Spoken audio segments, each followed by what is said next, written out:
Hello मित्रों, राधे राधे। कैसे हैं आप सब। मैं एक बार फिर से आपका स्वागत करती हूँ आपके अपने चैनल व्रत त्योहार और कथाएं में। मित्रों, हरे कृष्णा हरि भक्ति विलास में मत्स्य पुराण और भविष्य पुराण का संदर्भ देते हुए कहा गया है, एकादश निराहार यो भते द्वादश दिने शुक्ले व यदि वा कृष्णो तद व्रतम वैष्णव महत्। अर्थात जो भी शुक्ल पक्ष एवं कृष्ण पक्ष की दोनों एकादशियों पर उपवास का पालन करता है और अगले दिन द्वादशी पर अन्न ग्रहण करता है, भगवान श्री कृष्ण उससे अत्यंत प्रसन्न होते हैं। इसके साथ साथ अग्नि पुराण में यह भी बताया गया है कि एकादशनम न भुंजी व्रत में दी वैष्णव, अर्थात एकादशी के दिन संपूर्ण आहार ग्रहण करना निंदनीय है तथा इस दिन उपवास का पालन करना निःसंदेह भगवान श्री कृष्ण को आनंद प्रदान करने वाला है। ऐसी ही परम पावनी एकादशी तिथि है कार्तिक मास के शुक्ल पक्ष में आने वाली उत्थान या देवोत्थान एकादशी।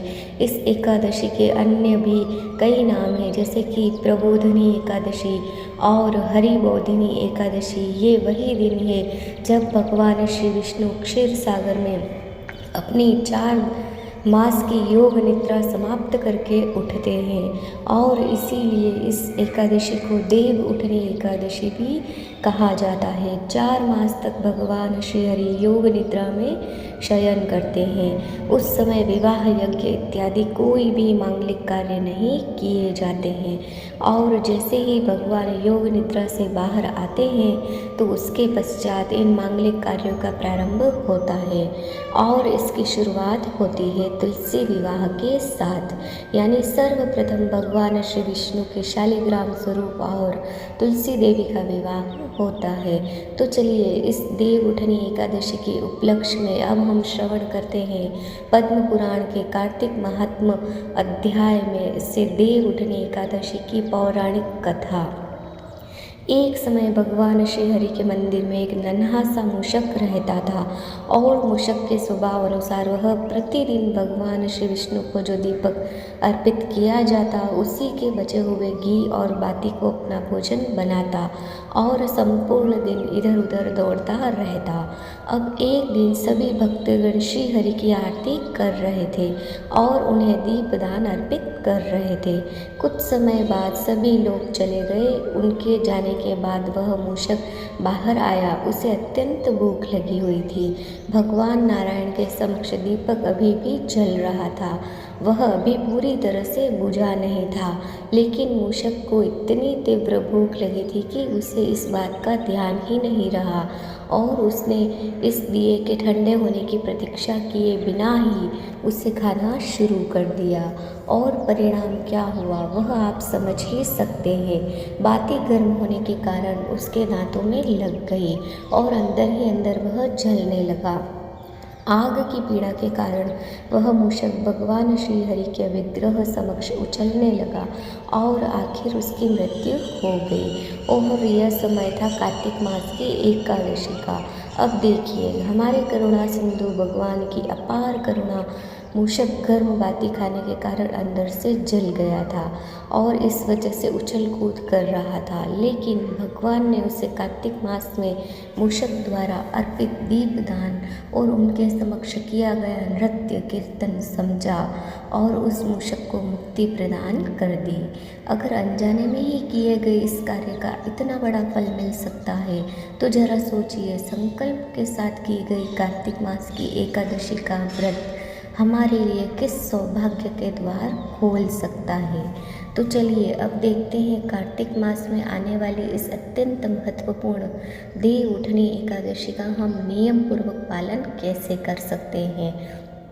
इस व्रत का पालन करने की इच्छा रखने वाले व्यक्ति को एकादशी के दिन प्रातः ब्रह्म मुहूर्त में उठ जाना चाहिए और यदि संभव है तो पवित्र नदी में स्नान करना चाहिए। लेकिन अगर आपके लिए यह संभव नहीं है तो आप गंगा जल का प्रयोग कर सकते हैं। अगर वह भी नहीं है तो स्नान करते समय हाथों में जल लेकर 7 पवित्र नदियों का नाम उच्चारण करना चाहिए और उनका आवाहन करना चाहिए। स्नान इत्यादि से निवृत्त होकर भगवान के समक्ष उनकी मंगला आरती करनी चाहिए अथवा उसका दर्शन करना चाहिए, चाहे प्रत्यक्ष रूप से मंदिर में जाकर करें या फिर ऑनलाइन करें। उसके बाद हाथ में गंगा जल लेकर भगवान के समक्ष इस एकादशी व्रत का संकल्प लेना चाहिए और उनसे प्रार्थना करते हुए यह कहना चाहिए, एकादश निराहार स्थित अहम परेहनि भक्ष्या पुंडरीकाक्ष शरणम में भवा।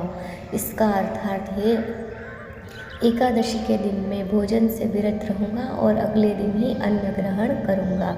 हे पुंडरीकाक्ष, हे अच्युत, कृपया मुझे अपनी शरण में लीजिए। इस प्रकार प्रार्थना करके भगवान के विग्रहों की अग्र पुष्प और सुगंधित द्रव्यों से पूजा अर्चना करें। इस एकादशी पर जो व्यक्ति भगवान श्री कृष्ण को विशेष रूप से कदम का पुष्प अर्पित करता है उसे कभी यमलोक का दर्शन नहीं करना पड़ता। जो व्यक्ति गुलाब का पुष्प अर्पित करता है उसे मुक्ति प्राप्त होती है। जो अशोक वृक्ष के फल अर्पित करता है उसे दुखों का सामना नहीं करना पड़ता।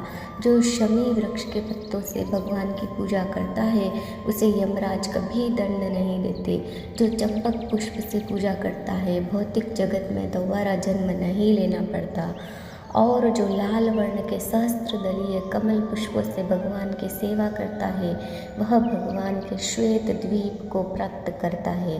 भगवान की पूजा अर्चना करने के बाद अब समय है तुलसी देवी की सेवा का। अपने घर में जहाँ भी तुलसी देवी है उनके स्थान को स्वच्छ करें, उन्हें आवश्यकता अनुसार जल अर्पण करें, उन्हें पुष्प और दीपक अर्पित करें और उनकी प्रदक्षिणा करें। आपको जानकर आश्चर्य होगा कि कार्तिक मास की इस एकादशी के दिन व्रत पालन के साथ जो व्यक्ति भगवान श्री कृष्ण के पवित्र महामंत्र यानी हरे कृष्ण कृष्ण कृष्ण हरे हरे, हरे राम राम राम हरे हरे, इस महामंत्र का अधिक से अधिक जप करता है उसे 7 द्वीपों का दान देने का पुण्य फल प्राप्त होता है।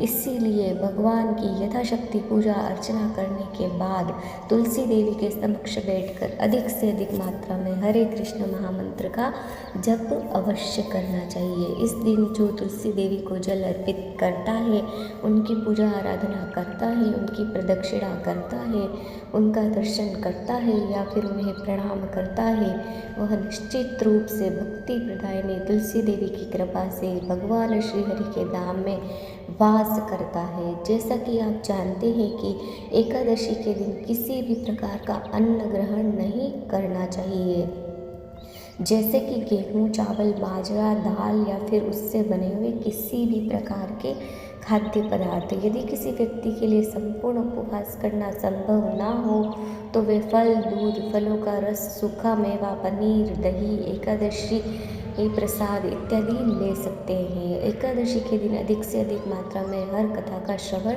और पठन करना चाहिए। इसके लिए आप श्रीमद् भागवत और भगवद गीता का पाठ कर सकते हैं। एकादशी महात्मा की कथा सुन सकते हैं और अन्यों को सुना सकते हैं। अगले दिन द्वादशी पर इस व्रत का नियम अनुसार पारण करें। उस दिन भी ब्रह्म मुहूर्त में प्रातःकाल उठ जाएं, स्नान इत्यादि से स्वच्छ होकर भगवान के पवित्र नामों का जप करें, उनकी सेवा आराधना करें, तुलसी देवी की सेवा करें और फिर भगवान के लिए अपनी क्षमता अनुसार सात्विक स्वादिष्ट अगर आप भोग तैयार करें। इसके अच्छी लगी अंदर तुलसी से लाइक कर भगवान को तथा परिवार और फिर करें और आपके घर में ब्राह्मण या वैष्णव को आमंत्रित करें, उन्हें भगवान को चातुर्मास में आने वाली वितरित करें और अपनी श्रद्धा और नियम कुछ पालन करते अवश्य दें और परम भगवान श्री कृष्ण के चरणों में उन्हें घर पर बुलाया मन चेतना हो तो आप मंदिर में जाकर भी उन्हें प्रसाद और दान दे सकते हैं। इसके बाद आप स्वयं भगवान को प्रार्थना करके इस एकादशी के फल को भगवान को अर्पित करके भगवान को अर्पित अन्न प्रसाद का स्वीकार करें और अपना पारण करें।